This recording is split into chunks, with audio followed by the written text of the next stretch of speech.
उत्पत्ति 17:1।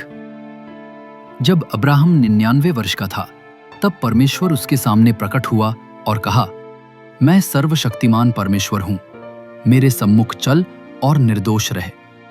उत्पत्ति में केवल 4 लोगों को प्रभु के सम्मुख चलने के रूप में वर्णित किया गया है। हनोक 5:22, 24, नूह 6:9, अब्राहम 17:1 और इसहाक 24:40। केवल 2 को सिद्ध बताया गया है, नूह 6:9 और अब्राहम। जब अब्राहम 99 वर्ष का था, तब परमेश्वर उसके सामने प्रकट हुआ और कहा, मैं सर्वशक्तिमान परमेश्वर हूं, मेरे सम्मुख चल और निर्दोष रह। हमें न केवल परमेश्वर के साथ चलना है, बल्कि निरंतर पूर्णता में बढ़ते रहना है। पादरी साहब, हम परमेश्वर के साथ चल रहे हैं। हम हर हफ्ते चर्च जाते हैं, प्रार्थना करते हैं, दान देते हैं, उपवास करते हैं, आराधना करते हैं, पारिवारिक प्रार्थना करते हैं। हम सब कुछ करते हैं।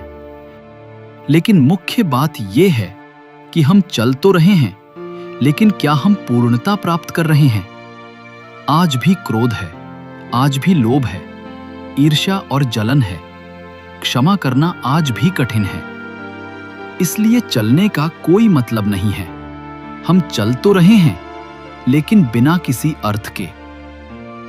उदाहरण, उत्पत्ति 12:4। तब अब्राहम यहोवा के कहे अनुसार चला और लूत भी उसके साथ चला। अब्राहम यहोवा के कहे अनुसार चला और लूत भी अब्राहम के साथ चला। लेकिन क्या होगा यदि अब्राहम विश्वास से चले, विश्वास का पिता बने और लूत भी उसके साथ चले? लेकिन जब वे साथ साथ चले तो लूत का क्या हुआ? उसने बहुत कुछ खोया। उसकी पत्नी नमक का खंभा बन गई और उसके बाद जो संतानें पैदा हुईं, वे भी शापित हुईं। इसलिए साथ साथ चलना कोई बड़ी बात नहीं है, लेकिन पूर्णता का तीर भी बढ़ना चाहिए। मैं कहने वाला मेरे अंदर का व्यक्ति मिटते जाए। हमें दिन ब दिन बदलते रहना है। कोई उसे देखकर कहे कि ये व्यक्ति पूरी तरह बदल गया है।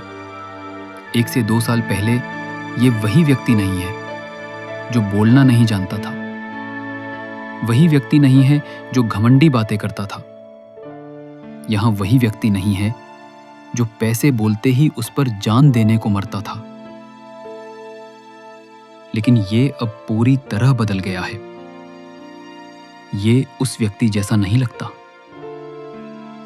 उदाहरण, उत्पत्ति की पुस्तक में हनोक नाम का एक व्यक्ति है, जिसकी कुल आयु 365 वर्ष थी, जो अपनी इच्छा से केवल 65 वर्ष ही चला।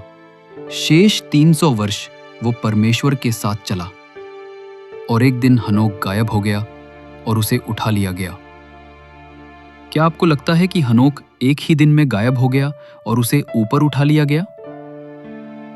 मुझे लगता है कि हनोक दिन ब दिन बदल रहा होगा। उसकी अपनी पहचान फीकी पड़ रही थी और वो परमेश्वर की छवि में ढल रहा था। और जब वो परमेश्वर की पूर्णता की सीमा तक पहुंच गया, तब वो स्वर्गारोहण के लिए तैयार था। तब हनोक ऊपर उठाए जाने के लिए तैयार था। मुख्य बात यह है कि हमें दिन ब दिन पूर्णता की ओर थोड़ा थोड़ा करके बदलते रहना चाहिए।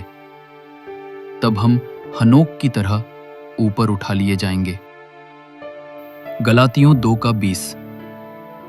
पौलुस यहां लिखता है, मैं क्रूस पर चढ़ाया गया हूं। अब मैं जीवित नहीं रहा, परंतु मसीह मुझ में जीवित है। और हमें न केवल साथ साथ चलना चाहिए, बल्कि हर दिन विश्वास योग्य और पूर्णता की ओर बढ़ते रहना चाहिए। उत्पत्ति 12:4। तब अब्राम यहोवा के वचन के अनुसार चला और लूत उसके साथ गया। और जब अब्राम हारान से चला, तब वो 75 वर्ष का था। यहां अब्राहम की वंशावली ये भी बताती है कि अब्राहम 99 वर्ष का था।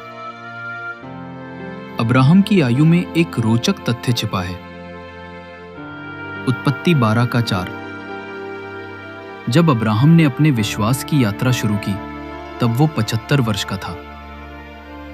75 वर्ष से 99 वर्ष तक अब्राहम 24 वर्षों तक परमेश्वर के साथ चला और अपना सब कुछ पीछे छोड़ दिया।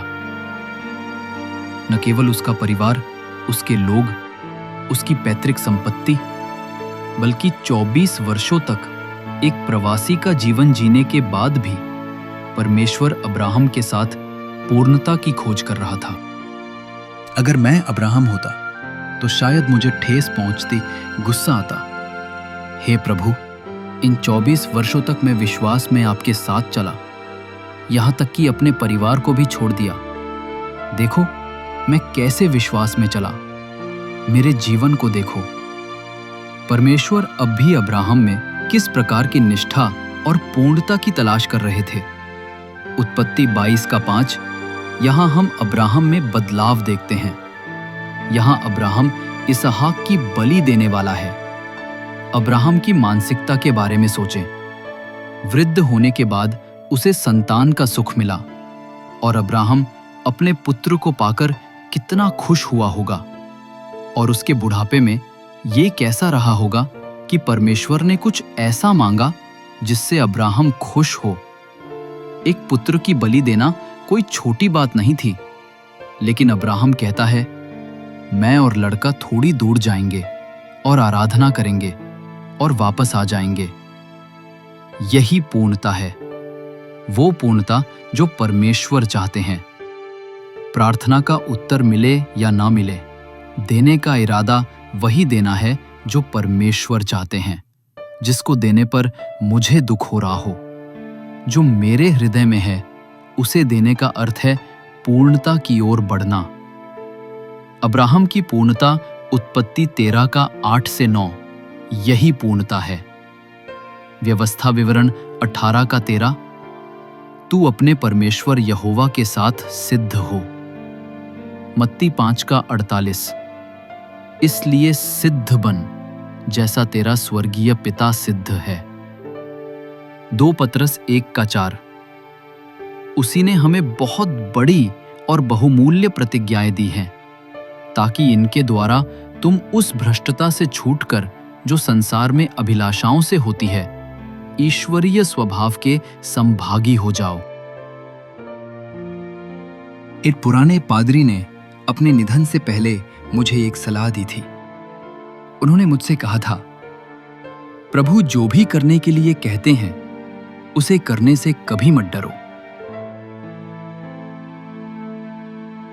जब उन्होंने अपने जीवन पर नजर डाली और प्रभु के साथ अपने व्यक्तिगत जीवन में जो कुछ सीखा था उसके बारे में सोचा, तो वो यही चाहते थे कि मैं उसे समझूं और याद रखूं। अब मैं इसे आप तक पहुंचा रहा हूं। परमेश्वर को सब कुछ समर्पित करने से कभी मत डरो। इस बात पर भरोसा करने से कभी मत डरो कि परमेश्वर जानता है कि वो क्या कर रहा है, और अगर तुम उसके प्रति समर्पित रहोगे तो वो तुम्हें बचा लेगा। 1 कुरिन्थियों 15:31 में प्रेरित पौलुस ने कहा, मैं प्रतिदिन मरता हूं। वो हर दिन खुद को परमेश्वर के अधीन करता था, और परिणाम स्वरूप जब वो अपने सांसारिक जीवन के अंत के करीब पहुंचा तो वो फिलिप्पी के विश्वासियों से कह सका कि उसकी हार्दिक अपेक्षा और आशा ये थी कि मसीह मेरी देह के द्वारा महिमान्वित हो, चाहे जीवन के द्वारा चाहे मृत्यु के द्वारा, क्योंकि मेरे लिए जीवित रहना मसीह है और मरना लाभ है। फिलिप्पियों 1:20-21। आज अपना सब कुछ परमेश्वर को समर्पित कर दो और एक समर्पित जीवन जियो। ऐसा करने से तुम उसके सामने चल पाओगे और उसकी दिव्य शक्ति से परिपूर्ण हो पाओगे। आशा रखता हूं कि आपको इस पाठ से परमेश्वर ने आशीष दी है। इसी तरह के और भी बाइबल में आधारित पाठ सीखने के लिए चैनल को जरूर सब्सक्राइब करें। धन्यवाद।